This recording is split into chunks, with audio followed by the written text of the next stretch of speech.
रात्रि जागरण, द्वितीय प्रातः काल का स्नान, तृतीय जो है तुलसी वट का सिंचन, चतुर्थ जो है उद्यापन और पांचवा जो है वो है दीपदान। ये 5 कर्म जो है भगवान को बहुत ही प्रसन्न करने वाले हैं, इसलिए इनका पालन अवश्य करना चाहिए।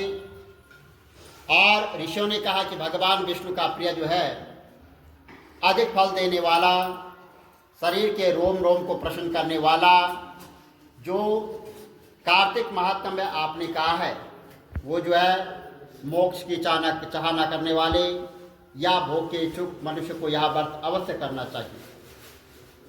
किंतु हम एक बात आपसे पूछना चाहते हैं, वह यह है कि यदि कार्तिक मास का व्रत करने वाला किसी संकट में फंस जाए या जंगल में अथवा किसी रोग से ग्रस्त हो जाए, तो फिर वह कार्तिक व्रत को किस प्रकार करे?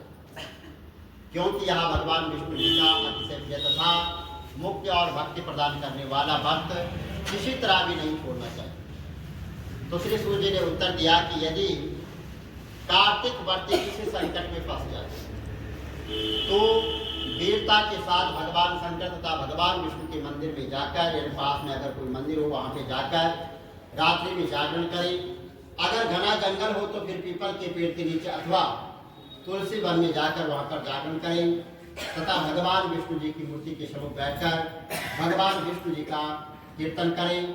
और ऐसा करने से 1000 गौ के दान के बराबर फल मिलता है। जो मनुष्य विष्णु भगवान जी के कीर्तन में बाजा बजाता है उसे बाजरे यज्ञ के फल के बराबर फल मिलता है। और हरि कीर्तन में नृत्य करने वाले प्राणी को समस्त तीर्थों के स्नान का फल प्राप्त होता है। यदि किसी संकट के समय रोगी हो जाने पर और यदि जन्म मिल सके तो केवल भगवान विष्णु के नाम मात्र से वहाँ पर मर्दन करने। यदि उद्यापन न कर सके तो व्रत की पूर्ति के लिए केवल ब्राह्मणों के प्रश्न होने से भगवान विष्णु प्रसन्न रहते हैं। यदि आप दीपदान कर सके तो दूसरे को दीप की वायु आदि से भली भांति वहाँ पर रक्षा करें। और यदि तुलसी का पौधा पास में हो तो भगवान तो वैष्णव ब्राह्मण की ही पूजा कर ले, क्योंकि भगवान सदा अपने भक्तों के पास रहते हैं। इन सब के न होने पर वट, ब्राह्मण, गौ, पीपल और बरफ वृक्ष की श्रद्धा से सेवा करनी चाहिए। शौनकादिक ऋषियों ने कहा कि आपने गौ तथा ब्राह्मण के सुंदर पीपल और वट वृक्षों को बतलाया है, और सभी वृक्षों में पीपल का वृक्ष और वट वृक्ष श्रेष्ठ क्यों कहे गए हैं? तो श्री सूर्य जी ने कहा कि पीपल का पेड़ साक्षात भगवान विष्णु है और बालक का पेड़ साक्षात ब्रह्मा है, और इन वृक्षों की पूजा जो है सेवा तथा दर्शन से सब पापों का नाश होता है। तो ऋषियों ने कहा कि हे प्रभु, हम लोगों को इसमें कोई शंका नहीं है कि ब्रह्मा, विष्णु और शंकर वृक्ष रूप क्यों हुए, आप कृपा करके हमें बतलाइए। तो श्री सूर्य जी ने कहा कि प्राचीन काल में भगवान शंकर और माता पार्वती जी विहार कर रहे थे, और उस समय उनके विहार में विघ्न डालने के विचार से ब्राह्मण का रूप धारण करके अग्निदेव वहां पर गए, और विहार के आनंद का नाश हो जाने के कारण क्रोध में भरकर माता पार्वती ने समस्त देवताओं को शाप दे डाला। माता पार्वती जी ने कहा कि हे देवताओं, विषय सुख को कीट पतंग भी जानते हैं, उसमें आप लोगों ने देवता होकर विघ्न डाला है, इसलिए आप सब लोग वृक्ष हो जाओ। तो श्री सूर्य जी ने कहा कि इस प्रकार क्रोधित पार्वती जी के शाप से सब देवता वृक्ष हो गए। इसी कारण भगवान विष्णु तथा शंकर जी दोनों पीपल और वट वृक्ष हो गए। इसी कारण भगवान शंकर और भगवान विष्णु का शनिदेव के साथ योग होने के कारण केवल शनिवार को ही पीपल का स्पर्श करना चाहिए और किसी दिन नहीं करना चाहिए। और हमारे यहाँ माता जो है शनिवार की दोनों जो है चढ़ाते हैं, है ना। तो सूर्य ने जो है पीपल के पेड़ को शनिवार को छोड़कर बाकी सप्ताह के बाकी दिनों को जो है क्यों नहीं पूजा जाता है? तो सूर्य ने कहा कि जब जो है समुद्र मंथन करने से जो रत्न देवताओं को मिले थे, उनमें से देवताओं ने लक्ष्मी और कौस्तुभ मणि भगवान विष्णु को दे दी थी। भगवान विष्णु जब श्री लक्ष्मी जी से विवाह करने के लिए तैयार हुए तो लक्ष्मी जी ने कहा कि हे प्रभु, जब तक मेरी बड़ी बहन का विवाह नहीं हो जाता है, आप उस छोटी बहन से विवाह कैसे कर सकते हैं? इसलिए आप पहले मेरी बड़ी बहन का ब्याह करा दीजिए और बाद में मुझसे जो है ब्याह कीजिए, क्योंकि यह प्राचीन नियम है। तो सूर्य बोले कि लक्ष्मी जी के ऐसे वचन सुनकर भगवान विष्णु ने लक्ष्मी जी की बड़ी बहन का ब्याह उत्तलक ऋषि के साथ कर दिया। और वह अलक्ष्मी बड़ी कुरूप थी, बड़ा मुख, चमकते हुए दांत और वृद्धा के समान शरीर, बड़े बड़े नेत्र और उनके बाल महर्षि उद्दक भगवान विष्णु के आज्ञा पर उससे व्याहत कर दिए और उसे वेद मंत्रों की ध्वनि से गूंजते हुए अपने आश्रम में ले गए। और वेद ध्वनि से गूंजित हवन के पवित्र धुएं से सुगंधित उस मनोऋषि आश्रम को देखकर वो अलक्ष्मी जो है बड़ी दुखी हुई। उसने महर्षि उद्दक से कहा कि इस आश्रम में वेद ध्वनि हो रही है, अतः यह स्थान मेरे रहने योग्य नहीं, इसलिए मुझे किसी दूसरी जगह ले चलो। उसकी बात सुनकर महर्षि उद्दक ने कहा कि तुम यहाँ पर क्यों नहीं रह सकती हो और तुम्हारे रहने योग्य दूसरी जगह कौन सी, या मुझे बताओ। तो अलक्ष्मी ने कहा कि जहाँ पर जो है वेद की ध्वनि होती हो, अतिथियों का सत्कार होता हो, यज्ञ आदि होते हो, उस स्थान पर मैं नहीं रह सकती। जहाँ पर पति पत्नी आपस में प्यार से रहते हो, पितरों के निमित्त यज्ञ होते हो, देवताओं का पूजन होता हो, वहाँ पर मैं नहीं रह सकती। जहाँ पर जो है दिन रात आपस में लड़ाई झगड़ा होता हो, जहाँ पर अतिथि सदा लोग जो है वहाँ पर निराश लौटते हो, और जहाँ पर वृद्ध और पूजों का कोई सत्कार न हो, सत्पुरुष तथा मित्रों का अनादर हो, और जहाँ पर दुराचारी परिष्ठगामी प्राणी रहते हैं, जहाँ पर गौ का वध, मद्यपान, ब्रह्महत्या आदि पाप होते हैं, वहाँ पर जो मैं प्रश्न पूर्वक जो है वहाँ पर निवास करती हूँ। तो सूर्य जी ने कहा कि इस प्रकार अलक्ष्मी के वचन सुनकर जो है उद्दक का मन बड़ा मलिन हो गया और इस बात को सुनकर चुप रह गए। और थोड़ी देर तक चुप रहने के बाद उन्होंने कहा कि अच्छा, तुम्हारे लिए ऐसा स्थान खोजूंगा, अतः जब तक मैं तुम्हारे लिए ऐसा स्थान ढूंढ कर न आऊं तब तक तुम इस पीपल के नीचे चुपचाप बैठे रहो।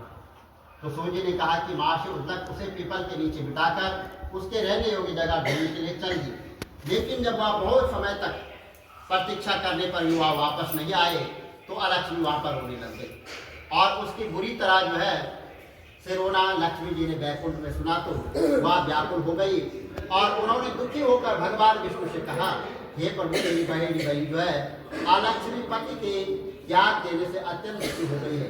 हे नाथ, यदि मैं आपकी प्रिय पत्नी हूँ तो आप उसे आश्वासन देने के लिए वहां पर मेरे साथ चलिए। पत्नी की प्रार्थना सुनकर भगवान कृपा से भगवान लक्ष्मी जी को साथ लेकर उस पीपल के पास चले गए जहाँ पर वो बैठी रो रही थी।